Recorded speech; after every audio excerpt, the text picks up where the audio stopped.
دوستو، ایک عورت کے ساتھ اس کے پالتو گھوڑے نے ایسی کیا حرکت کر دی کہ پورا گاؤں حیران رہ گیا۔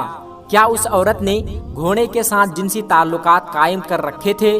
آج ہم آپ کو اسی عورت اور اس کے پالتو گھوڑے کا واقعہ سنائیں گے، مگر آپ سے گزارش ہے کہ واقعہ مکمل جاننے کے لیے ویڈیو کو آخر تک ضرور دیکھیے گا۔ دوستو، ہندوستان ایک ایسا ملک ہے جہاں جانور پالنا ایک عام مشغلہ ہے۔ بھارت میں پالتو جانوروں کے طور پر زیادہ تر گدھے اور کتے اور بلی اور بکریوں کو پالا جاتا ہے، جبکہ زیادہ تر بھارتی گھوڑے پالنے کے شوقین ہوتے ہیں۔ تاہم اس شوق کو پورا کرنا ہر کسی کے بس کی بات نہیں۔ ایک عورت نے جب گھوڑا پالا تو اس کے ساتھ ایک حیران کن واقعہ پیش آیا جس نے پورے گاؤں والوں کو حیرت میں مبتلا کر دیا۔ یہ واقعہ بھارت کے جنوبی مشرقی ریاست میں پیش آیا، جہاں بھاٹیا چارن نامی ایک عورت رہا کرتی تھی جس کی عمر 28 سال بتائی جاتی ہے۔ یہ واقعہ اس دور کا ہے جب بھارت پر انگریز حکومت کیا کرتے تھے، جبکہ انگریزوں نے ریاست کے انتظامی امور یہاں کے راجا کے حوالے کر رکھے تھے۔ ریاست کے راجا سخت گیر انسان تھے اور اکثر اوقات اپنی ہی رعایا پر ظلم و ستم ڈھایا کرتے تھے۔ ایک بار کا ذکر ہے کہ راجا نے شکار کا پروگرام بنایا۔ اس مقصد کے لیے اس نے گاؤں بھر سے گھوڑے منگوائے۔ خوب تحقیق اور ریسرچ کرنے کے بعد راجا کے آدمیوں نے بھاٹیا چارن نامی عورت کا گھوڑا منتخب کر دیا اور اسے راجا کے حضور پیش کر کے کہا کہ مہاراج، یہ گھوڑا انتہائی عمدہ نسل کا ہے کیونکہ اس کی تربیت بہت اچھی طریقے سے کی گئی ہے۔ راجا نے جب گھوڑے کی تعریف سنی تو سواری کر کے گھوڑے کی صلاحیت کو جاننا چاہا۔ سواری کرنے کے بعد ریاست کے راجا نے اس گھوڑے کے گن گانے لگا۔ اس نے بھاٹیا چارن نامی عورت سے کہا کہ وہ یہ گھوڑا اسے بیچ دے اور اس کے بدلے وہ اسے منہ مانگی قیمت ادا کرے گا، مگر وہ عورت نہ مانی اور اس نے ریاست کے راجا سے کہا کہ یہ گھوڑا اتنا قیمتی ہے کہ تم ساری ریاست دے کر بھی اسے حاصل نہیں کر سکتے۔ یہ جواب سن کر تمام درباری اور خود راجا بھی حیران رہ گیا۔ راجا نے بھاٹیا چارن عورت سے پوچھا کہ بتاؤ، اس گھوڑے میں ایسی کیا خوبی ہے کہ جس کی وجہ سے تم ان کی قیمت اتنی زیادہ بتا رہے ہو؟ جس پر بھاٹیا چارن نے راجا سے کہا کہ وہ اپنی پالتو گھوڑے کا راز کسی کو بھی نہیں بتا سکتی۔ پیارے دوستو، ایک لمبی گفتگو کرنے کے بعد جب راجا نے دیکھا کہ بھاٹیا چارن گھوڑا بیچنے پر رضامند نہیں ہے تو بس اس نے بھاٹیا چارن سے اس کا گھوڑا ادھار مانگ لیا اور کہنے لگا کہ ہم شکار کرنے کے بعد یہ گھوڑا اسی حالت میں تمہیں واپس کر دیں گے، کیونکہ یہ گھوڑا واقعی میں ہمیں بہت پسند آیا ہے، اس لیے ہم چاہتے ہیں کہ اس گھوڑے پر بیٹھ کر ہم شکار کھیلے۔ بھاٹیا چارن نے راجا کی بات سنی تو اس نے کہا کہ ٹھیک ہے، مگر میری ایک شرط ہے، میرے گھوڑے کو شاہی گھوڑے کا خطاب دینا ہوگا۔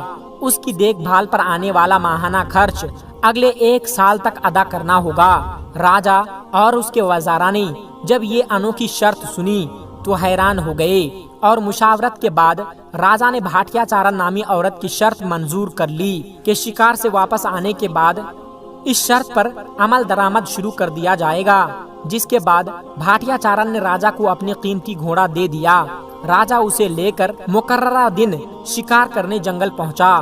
اس نے گھوڑے کو روکنے کی کوشش کی تو گھوڑا نہ رکا اور جنگل کے ایک گھنے حصے کی طرف دوڑتا ہوا چلا گیا۔ سپاہی اور محافظ بھی حیران تھے کہ اس سے پہلے تو راجا نے اتنے گھنے جنگل میں جا کر کبھی شکار نہیں کیا۔ خیر، وہ بھی راجا کے پیچھے پیچھے چلے گئے۔ وہ گھوڑا کافی دیر تک دوڑتا رہا، انہیں جنگل کے ایسے حصے میں لے گیا جس سے کوئی اور واقف نہ تھا۔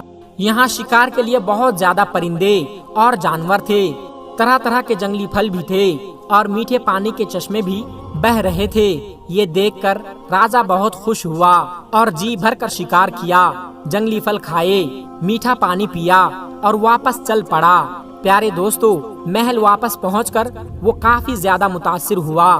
گھوڑے نے راجا کی منشا کے عین مطابق کام کیا تھا اور اسے جنگل کے اس حصے میں لے گیا جہاں راجا کا من پسند شکار بڑی تعداد میں موجود تھا۔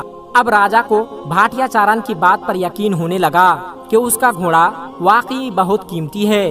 وہ جان چکا تھا کہ کوئی تو ایسا راز ہے کہ جس کی وجہ سے بھاٹیا چارن نے گھوڑے بیچنے سے انکار کر دیا۔ صبح ہوتے ہی راجا نے اپنے خاص سپاہی طلب کیے اور انہیں حکم دیا اور کہا کہ وہ بھاٹیا چارن اور اس کے پورے اسرار گھوڑے کا راز جاننے کی کوشش کریں۔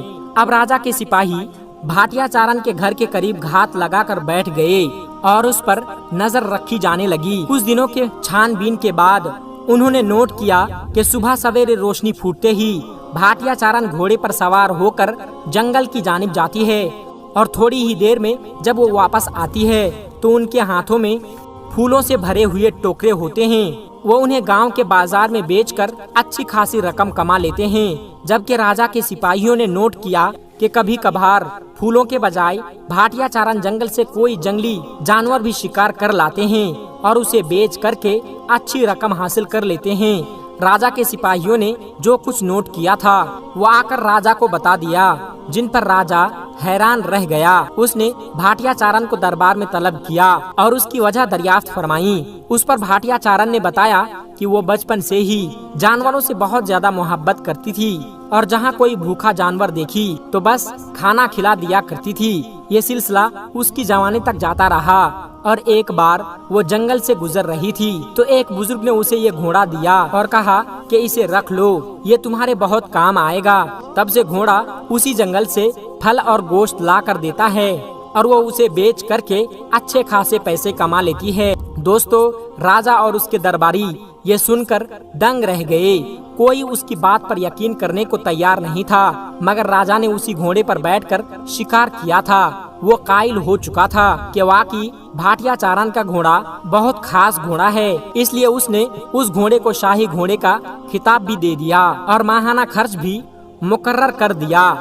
تاہم چند درباری اور گھوڑے والے جو بھاٹیا چارن سے حسد کرتے تھے، انہوں نے الزام عائد کیا کہ بھاٹیا چارن اپنے پالتو گھوڑے کے ساتھ ناجائز تعلقات قائم کر رکھے ہیں اور اس کی تکمیل کے لیے وہ صبح صبح جنگل میں جاتی ہے تاکہ اسے شرمناک حرکتیں کرتے ہوئے کوئی دیکھ نہ لے۔ لیکن ریاست کا راجا نہ مانا، کیونکہ اس کے دل میں بھاٹیا چارن اور اس کے گھوڑے کے لیے محبت پیدا ہو چکی تھی۔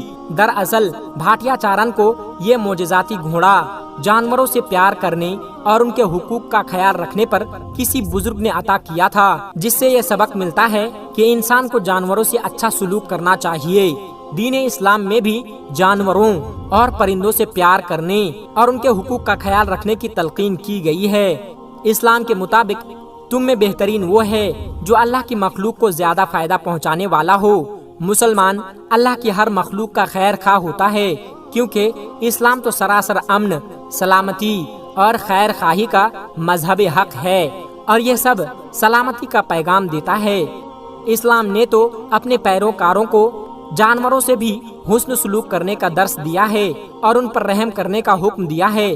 حضرت سعید بن زبیر فرماتے ہیں کہ میں ابن عمر کے ساتھ تھا، وہ چند نوجوانوں کے پاس سے گزرے جنہوں نے ایک مرغی باندھ رکھی تھی اور اس پر تیر سے نشانہ بازی کر رہے تھے۔ جب ابن عمر کو دیکھا تو بھاگ گئے۔ اس وقت ابن عمر نے فرمایا کہ بلا شبہ اللہ کے محبوب حضرت محمد صلی اللہ علیہ وسلم نے ایسا کرنے والوں پر لعنت فرمائی ہے۔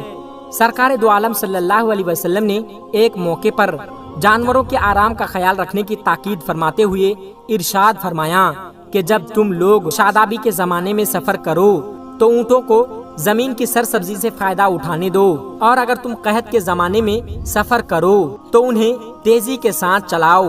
پیارے دوستو، ایسے ہیں اسلام کی تعلیمات اور ہمارے پیارے نبی حضرت محمد صلی اللہ علیہ وسلم کی تعلیمات۔ دوستو، آج کی ویڈیو میں بس اتنا ہی۔